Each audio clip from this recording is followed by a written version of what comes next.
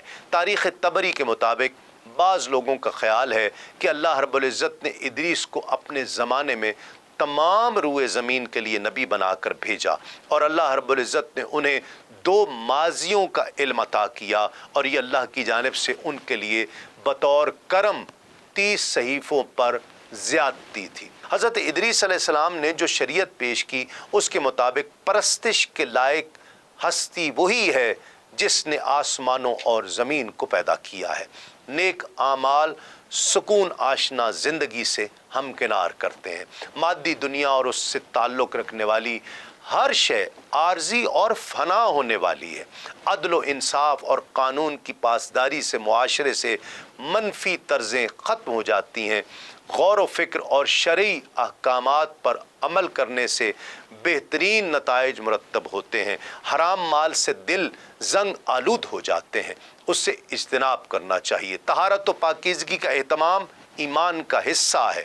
ایام بیض یعنی ہر قمری مہینے کی 13، 14 اور 15 تاریخ کے روزے رکھنا اور زکوٰۃ دینا باطنی پاکیزگی اور مال و دولت کی محبت سے نجات کے لیے بہترین عمل ہے۔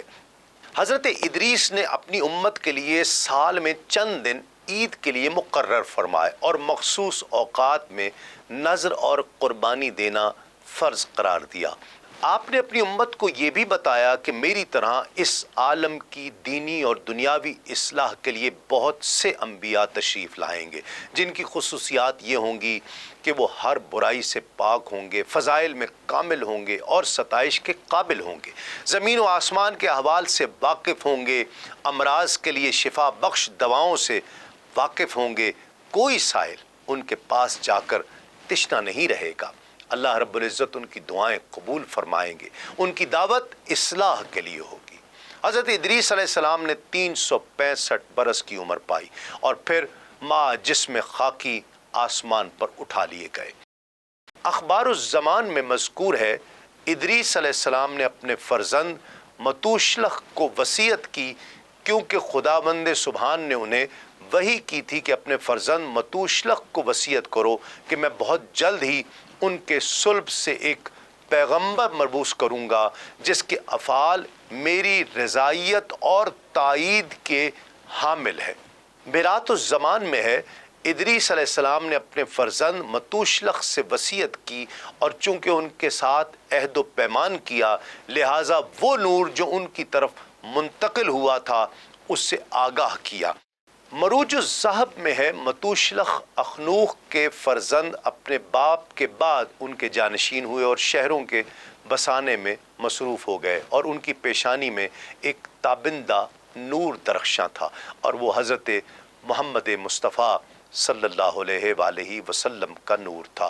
تاریخ طبری میں لکھا ہے اخنوخ نے اس متوشلح کو فرمان خداوندی کے مطابق اپنی جانشینی کے لیے انتخاب کیا، اور دنیا سے رحلت کرنے سے قبل ان سے اور ان کے اہل و عیال سے لازم وصیت فرمائی اور انہیں آگاہ کیا کہ خداوند عالم بہت جلد ہی قابلیوں اور جو ان کے ساتھ ہیں یا ان کے دوستوں اور ان پر عذاب نازل کرے گا، اور انہیں ان کے ساتھ خلط ملط ہونے سے منع کیا۔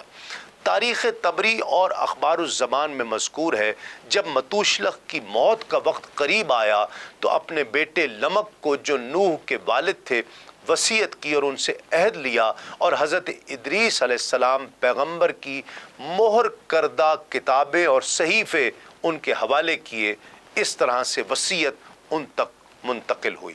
امام ابن جریر نے مجاہد اور حضرت ابو سعید خدری رضی اللہ تعالیٰ عنہ سے روایت کیا ہے کہ حضرت ادریس علیہ السلام چوتھے آسمان میں ہیں۔ حضرت انس اور قتادہ سے بھی یہی روایت ہے، اور صحیح بخاری اور صحیح مسلم میں بھی اسی طرح ہے۔ حضرت ادریس علیہ السلام کے آسمانوں پر اٹھائے جانے اور ان کو ملنے والی نعمتوں کا تذکرہ سورہ مریم میں یوں بیان کیا گیا ہے: وَاذْكُرْ فِي الْكِتَابِ إِدْرِيسَ إِنَّهُ كَانَ صِدِّيقًا نَبِيًّا وَرَفَعْنَاهُ مَكَانًا عَلِيًّا أُولَٰئِكَ الَّذِينَ أَنْعَمَ اللَّهُ عَلَيْهِمْ مِنَ النَّبِيِّينَ مِنْ ذُرِّيَّةِ آدَمَ۔ اور کتاب میں ادریس کو یاد کرو، بے شک وہ بہت ہی سچا نبی تھا اور ہم نے اسے ایک بلند مکان پر اٹھا لیا۔ یہ وہ انبیاء ہیں جن پر اللہ نے احسان کیا، جو آدم کی اولاد میں سے ہیں۔ بخاری و مسلم کی حدیث میں ہے کہ حضور نبی اکرم صلی اللہ علیہ وآلہ وسلم نے شب معراج حضرت ادریس علیہ السلام کو چوتھے آسمان پر دیکھا۔ سورہ مریم کی آیت وَرَفَعْنَاهُ مَكَانًا عَلِيًّا کے مطابق حضرت ادریس علیہ السلام کو اللہ رب العزت نے بلند مقام پر اٹھا لیا تھا۔ بعض مفسرین نے اس سے مراد جنت لیا ہے، بعض کے نزدیک اس سے مراد دنیا میں بلند مرتبہ حاصل ہونا ہے، اور بعض کے نزدیک اس سے مراد حضرت ادریس علیہ السلام کو چوتھے آسمان کی طرف اٹھایا جانا ہے۔ تفسیر کی کتابوں میں اس بارے میں کچھ روایات کا ذکر ہوا ہے۔ امام طبری کی ایک روایت کے مطابق ایک مرتبہ حضرت ادریس علیہ السلام دن بھر سفر میں رہے، دھوپ کی تیزی اور تپش سے آپ نے بہت تکلیف محسوس کی۔ آپ نے اللہ رب العزت سے یہ دعا مانگی، اے اللہ سورج کی تپش ہلکی کر دے اور اس کو چلانے والے فرشتے کا بوجھ بھی کم کر دے۔ اللہ رب العزت نے آپ کی دعا قبول فرمائی۔ اگلی صبح آفتابی فرشتے نے خلاف معمول گرمی کی شدت میں واضح کمی محسوس کی۔ اس نے اللہ رب العزت سے اس بارے میں دریافت کیا تو اسے جواب ملا، میرے بندے ادریس نے سورج کی حدت میں کمی اور تمہارا بوجھ ہلکا کرنے کی درخواست کی تھی اور میں نے اس کی درخواست منظور فرما لی۔ ناظرین، یہاں ایک مختصر سا وقفے کے بعد لوٹتے ہیں اس یقین کے ساتھ آپ کہیں نہیں جائیں گے۔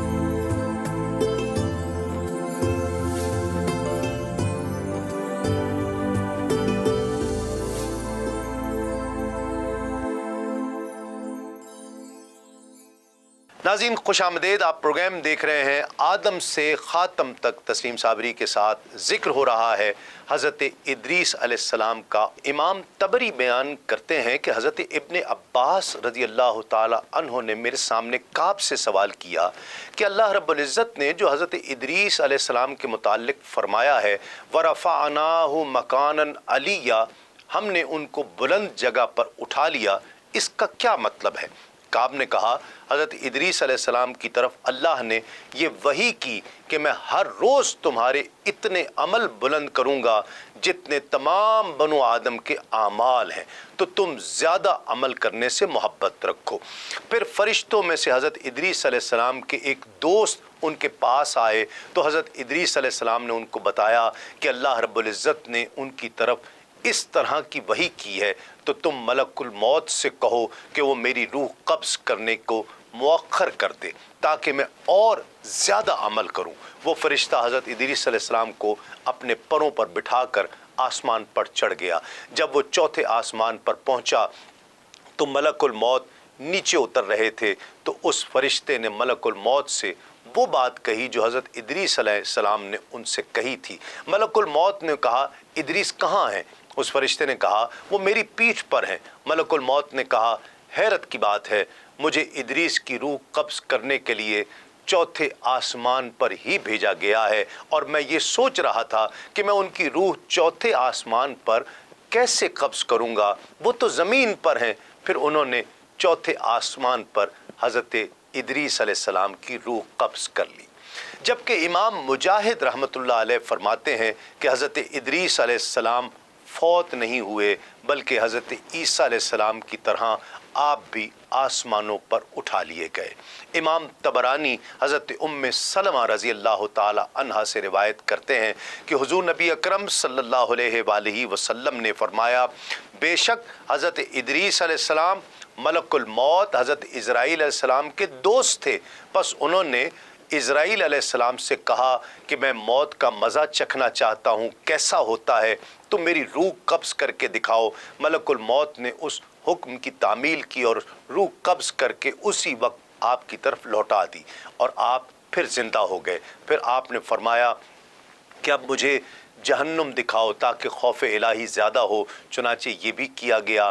جہنم کو دیکھ کر آپ نے داروغہ جہنم سے فرمایا کہ دروازہ کھولو، میں اس دروازے سے گزرنا چاہتا ہوں، چنانچہ ایسا ہی کیا گیا اور آپ اس پر سے گزرے۔ پھر آپ نے ملک الموت سے فرمایا کہ مجھے